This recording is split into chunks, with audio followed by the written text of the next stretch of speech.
They're major players in corporate America, companies operating inside a $74 billion industry.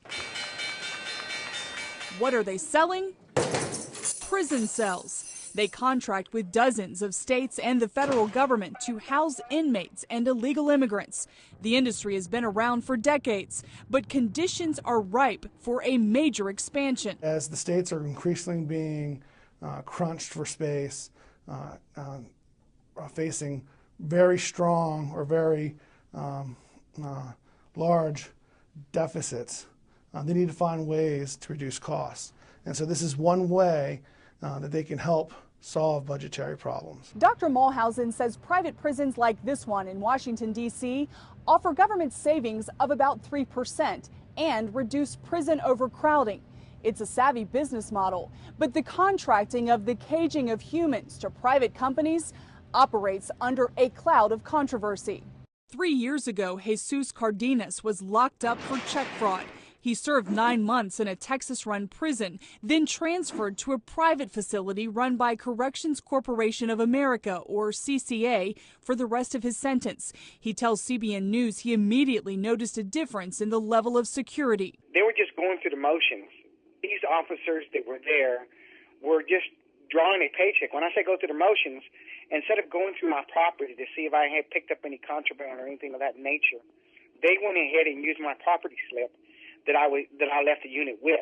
Surveillance video of a 2010 brawl at this Idaho Correction Center run by CCA exposed problems some former inmates claim are common. The video shows guards watching from behind glass as one inmate repeatedly beats another. The beating victim suffered brain damage and won a settlement from the company. I asked Cardenas if he witnessed fights at the facility where he served time. There was a fight, at least 1 or 3 a day, period. And the way it was done, most of the time, is a fight would happen, and usually no one would really know about it, unless it was to a serious extreme.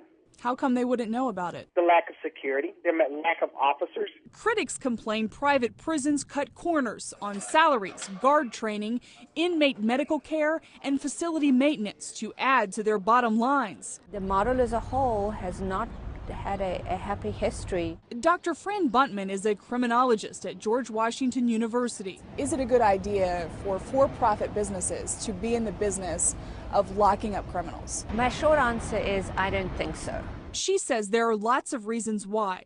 The most basic can be traced to the foundations of America. Ethically, we need to deal with the fact that when we have chosen to put people in prison and we've taken away their liberty rights to control their own lives, we as a society and the government as the institution looking after them actually have a responsibility to their welfare. We as a society cannot subcontract out that responsibility to a private agency. For critics, fears materialized a few months ago when CCA proposed a deal to 48 states.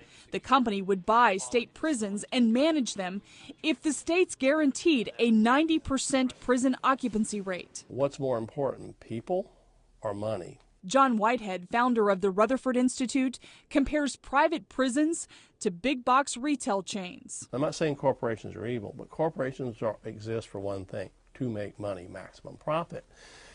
That's okay if you're making widgets or toothpaste, but when you're dealing with people and you're making money off of prison, you're starting to treat people like they're toothpaste. But Mulhausen counters it's the criminal justice system, not the prison industry, that still determines who gets locked up and who doesn't. You have to get arrested and prosecuted by the state before you're sent to a private prison. And then a judge has to release you, whether it's based on early release because of your behavior or because you served your full time. And so the private institutions don't set the intake or outtake of prisoners. In a recent investor presentation, CCA pitches its unique investment opportunity in a large and underpenetrated market, as only about 10% of prisoners are in private beds.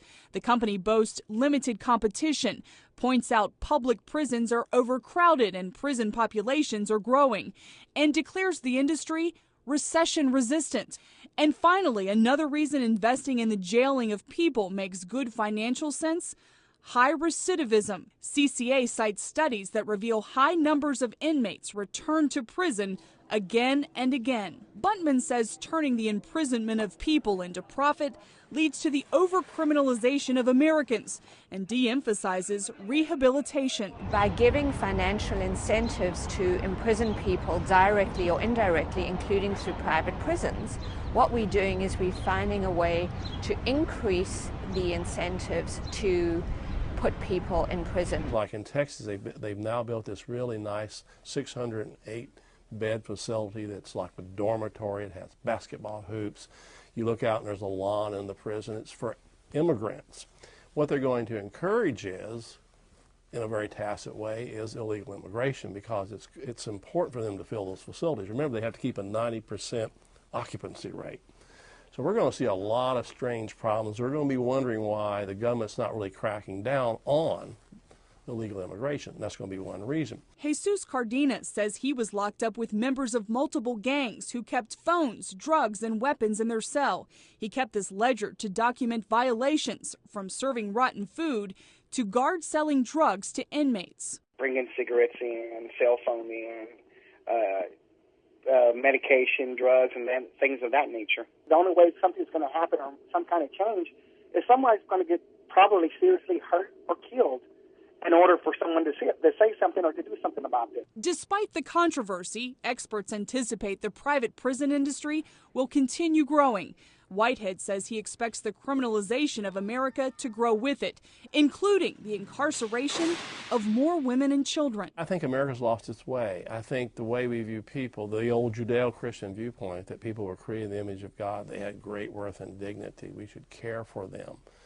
We should try to get them on the right path. No, I think we look at people right now in a very suspicious way. Jennifer Wishon, CBN News.